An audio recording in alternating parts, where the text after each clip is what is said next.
Bismillahirrahmanirrahim. Assalamualaikum warahmatullahi wabarakatuh. Perkenalkan, saya Irvina Nurul Mahmudah, NIM F2019-007, Program Studi Sarjana Kebidanan Universitas Aisyah Surakarta, dan teman saya Yulita Eka Nabila, NIM A2019-011, Program Studi Diploma Kebidanan Universitas Aisyah Surakarta. Kami dari kelompok 10 akan mempresentasikan hasil diskusi kami yang berjudul Bagaimana Dinamika Historis dan Urgensi Wawasan Nusantara sebagai Konsepsi dan Pandangan Kolektif Kebangsaan Indonesia dalam Konteks Pergaulan Dunia. Yang pertama, saya akan menjelaskan pengertian wawasan Nusantara. Apa sih wawasan Nusantara itu? Wawasan Nusantara merupakan cara pandang dan sikap bangsa Indonesia mengenai diri dan lingkungannya yang mengutamakan persatuan dan kesatuan serta kesatuan wilayah negara Republik Indonesia yang meliputi daratan, lautan, serta udara di atasnya.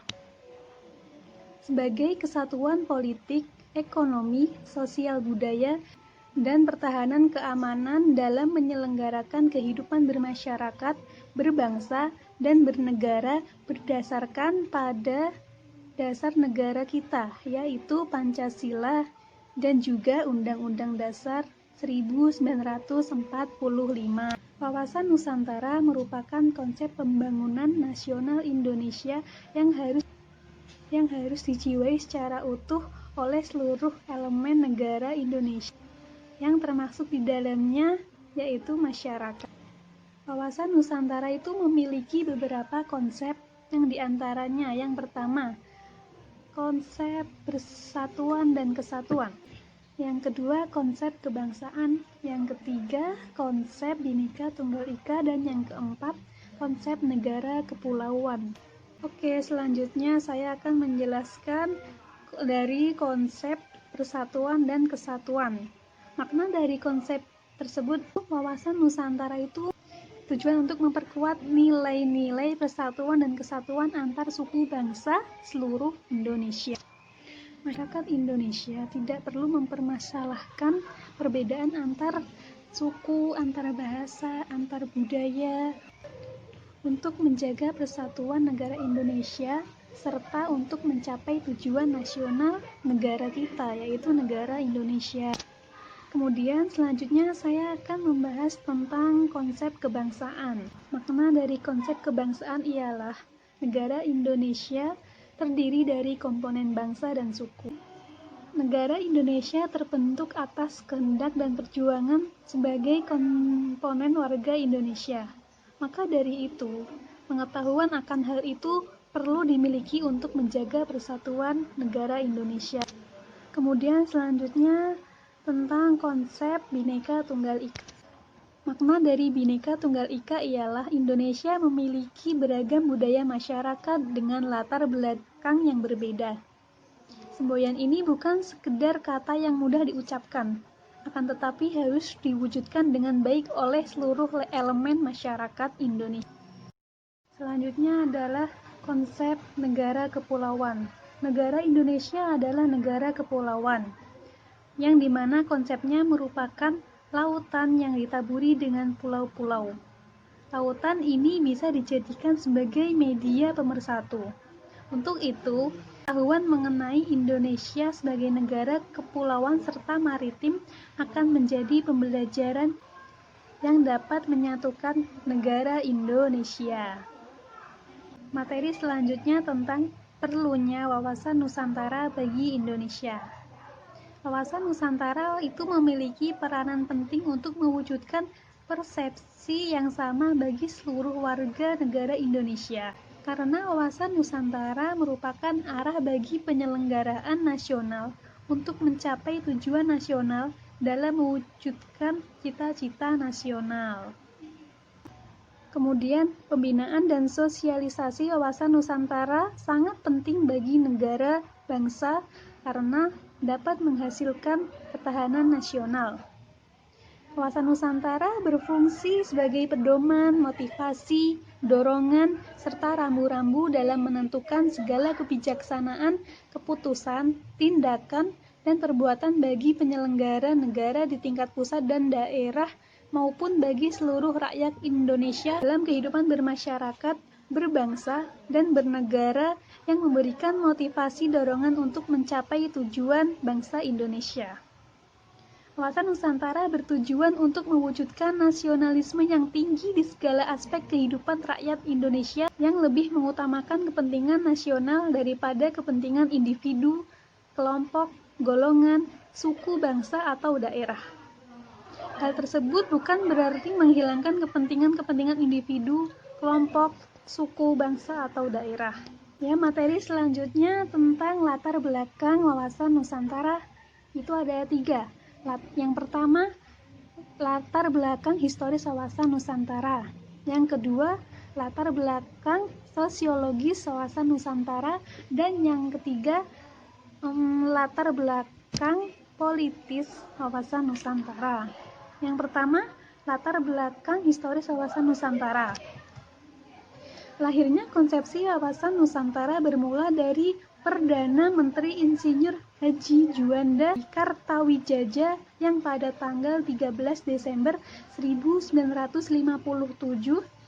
beliau mengeluarkan deklarasi yang selanjutnya dikenal sebagai Deklarasi Juanda. Dan pada hari itu pula Perdana Menteri Juanda mengumumkan bahwa wilayah Indonesia itu sebagai negara satu kesatuan. Isi pokok deklarasi tersebut adalah bahwa lebar laut teritorial Indonesia itu 12 mil, yang dihitung dari garis yang menghubungkan pulau terluar Indonesia. Dengan garis teritorial yang baru ini, wilayah Indonesia menjadi satu kesatuan wilayah. Laut di antara pulau bukan lagi sebagai pemisah, karena tidak lagi laut bebas, tetapi sebagai penghubung pulau. Sebelum keluarnya Deklarasi Juanda, wilayah Indonesia didasarkan pada Ordonansi 1939, yaitu sebuah peraturan buatan pemerintah Hindia Belanda. Isi ordonansi tersebut pada intinya ialah penentuan lebar laut sejauh 3 mil dengan cara menarik garis pangkal berdasarkan garis air pasang surut. Dengan peraturan zaman Hindia Belanda tersebut, pulau-pulau di wilayah Nusantara dipisahkan oleh laut di sekelilingnya, dan setiap pulau hanya memiliki laut di sekeliling sejauh 3 mil dari garis pantai. Laut setelah garis 3 mil merupakan lautan bebas, yang berarti kapal asing boleh dengan bebas melayari laut yang memisahkan pulau-pulau tersebut. Laut dengan demikian menjadi pemisah pulau-pulau di Indonesia. Kebangsaan Indonesia sebenarnya telah dirintis melalui peristiwa kebangkitan nasional pada tanggal 20 Mei 1908 dan kemudian ditegaskan dalam Sumpah Pemuda pada tanggal 28 Oktober 1928 dan berhasil diwujudkan dengan proklamasi kemerdekaan pada tanggal 17 Agustus 1945. Oleh karena itu, jauh sebelum Deklarasi Juanda 1957, konsep semangat dan kesatuan kebangsaan sudah tumbuh dalam diri bangsa. Bahkan, semangat kebangsaan inilah yang berhasil membentuk satu bangsa yang merdeka. Selanjutnya, yang terakhir, latar belakang politis wawasan Nusantara. Selanjutnya, secara politis. Ada kepentingan nasional bagaimana agar wilayah yang utuh dan bangsa yang bersatu ini dapat dikembangkan, dilestarikan, dan dipertahankan secara terus-menerus. Kepentingan nasional itu merupakan turunan lanjut dari cita-cita nasional, tujuan nasional, serta visi nasional. Cita-cita nasional bangsa Indonesia yang sebagaimana tertuang dalam pembukaan Undang-Undang Dasar 1945 pada alinea kedua adalah untuk mewujudkan negara Indonesia yang merdeka, bersatu, berdaulat, adil, dan makmur. Sedangkan tujuan nasional Indonesia sebagaimana tertuang dalam pembukaan Undang-Undang Dasar 1945 pada alinea keempat, yang salah satunya adalah melindungi segenap bangsa negara Indonesia dan segala tumpah darah Indonesia. Wawasan Nusantara yang bermula dari Deklarasi Juanda 1957 selanjutnya dijadikan konsepsi politik kenegaraan. Rumusan wawasan Nusantara dimasukkan dalam naskah Garis Besar Haluan Negara. Wawasan Nusantara pada dasarnya adalah pandangan geopolitik bangsa Indonesia. Geopolitik dimaknai sebagai ilmu penyelenggaraan negara yang setiap kebijakannya dikaitkan dengan masalah-masalah geografi wilayah atau tempat tinggal suatu bangsa. Geopolitik adalah ilmu yang mempelajari hubungan antar faktor-faktor geografi, strategi, dan politik suatu negara. Adapun dalam implementasinya, diperlukan suatu strategi yang bersifat nasional. Pandangannya tentang wilayah, letak, dan geografi suatu negara akan mempengaruhi kebijakan atau politik negara yang bersangkutan. Ya, sekian materi dari saya. Materi selanjutnya akan disampaikan oleh Mbak Yulita Eka Nabila. Apabila banyak salah dari materi yang saya sampaikan, saya mohon maaf sebesar-besarnya. Selanjutnya yaitu dinamika dan tantangan wawasan Nusantara. Untuk yang pertama, pemberdayaan masyarakat. Kondisi nasional pembangunan yang tidak merata mengakibatkan keterbelakangan dan ini merupakan ancaman bagi integritas. Pemberdayaan masyarakat diperlukan terutama untuk daerah-daerah yang tertinggal. Kondisi tersebut menimbulkan kemiskinan dan kesenjangan sosial. Lalu yang kedua, yaitu dunia tanpa batas, perkembangan iptek. Dalam buku Borderless World dan The End of Nation State menyatakan dalam perkembangan masyarakat global, batas-batas wilayah negara dalam arti geografi dan politik relatif masih tetap. Namun, kehidupan dalam satu negara tidak memungkinkan dapat membatasi kekuatan global yang merupakan informasi, investasi, industri, dan konsumen yang makin individual. Lalu yang ketiga, era baru kapitalisme. Yang pertama, Sloan dan Zureker dalam buku yang berjudul Dictionary of Economics menyebutkan tentang kapitalisme adalah sistem ekonomi yang didasarkan atas hak dan milik swasta yang mengadakan perjanjian dengan pihak lain untuk berkecimpung dalam aktivitas-aktivitas ekonomi yang dipilihnya sendiri, berdasarkan kepentingan sendiri, serta untuk mencapai laba guna diri sendiri. Selanjutnya ada Letter to Trow. Dalam buku yang berjudul The Future of Capitalism, ditegaskan antara lain bahwa untuk dapat bertahan dalam era baru, kapitalisme harus membuat strategi baru, yaitu keseimbangan antara paham individu dan paham sosialis. Lalu kesadaran warga negara.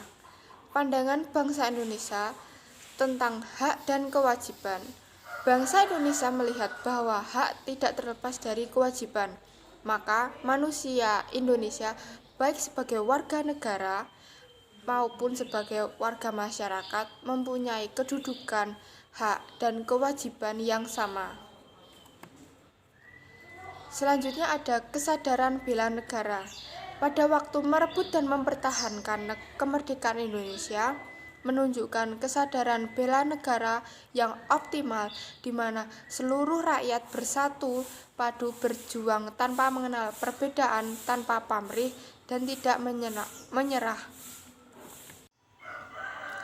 Selanjutnya ada perwujudan Kepulauan Nusantara sebagai satu kesatuan politik yang memiliki makna. Pertama, bahwa kedaulatan wilayah nasional dengan segala isi dan kekayaan merupakan satu kesatuan wilayah, wadah, ruang hidup dan kesatuan matra seluruh bangsa. Yang kedua, bahwa bangsa Indonesia yang terdiri dari berbagai suku dan berbicara dalam berbagai bahasa daerah. Yang ketiga, bahwa secara psikologis bangsa Indonesia harus merasa satu, senasib, sepenanggungan, sebangsa, dan setanah air.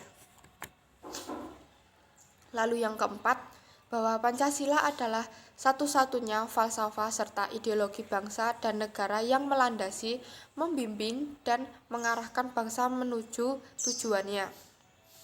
Lalu yang kelima, bahwa kehidupan politik di seluruh wilayah Nusantara merupakan satu kesatuan politik yang diselenggarakan berdasarkan Pancasila dan Undang-Undang 1945. Lalu selanjutnya yang keenam, bahwa seluruh kepulauan Nusantara merupakan satu kesatuan sistem hukum dalam arti bahwa hanya ada satu hukum nasional yang mengabdi kepada kepentingan. Lalu yang ketujuh, bahwa bangsa Indonesia yang hidup berdampingan dengan bangsa lain ikut menciptakan ketertiban dunia yang berdasarkan kemerdekaan, perdamaian abadi, dan keadilan sosial. Selanjutnya ada implementasi wawasan Nusantara dalam kehidupan politik akan menciptakan iklim penyelenggaraan negara yang sehat dan dinamis. Hal tersebut tampak dalam wujud pemerintahan yang kuat, aspiratif, dan terpercaya yang dibangun sebagai penjelmaan kedaulatan rakyat. Selanjutnya ada perwujudan Kepulauan Nusantara sebagai satu kesatuan ekonomi yang memiliki makna pertama bahwa kekayaan wilayah Nusantara baik potensial maupun efektif adalah modal dan milik bersama bangsa.